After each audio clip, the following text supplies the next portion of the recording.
Forgot to record from the beginning. This is banana and 3 tablespoons of jaggery powder. I've mixed that up pretty well. Now I'm going to add some dates as well. Okay, now I'm adding wheat flour, about 8 spoons I guess.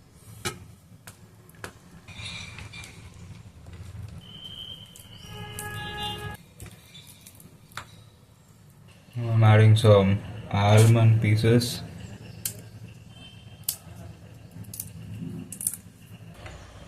And now some baking powder and ENO.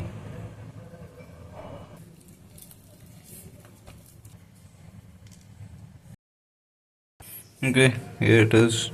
Let's see.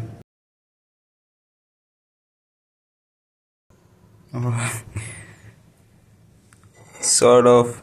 I think it's pretty fine. It's pretty hot, but I think it's good enough. Sort of cakey. Ouch. Actually, not bad at all.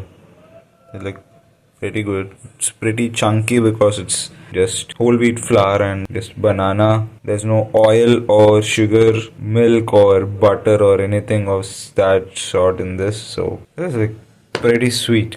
I mean, not in the sweetness terms of it, but the overall goodness of it.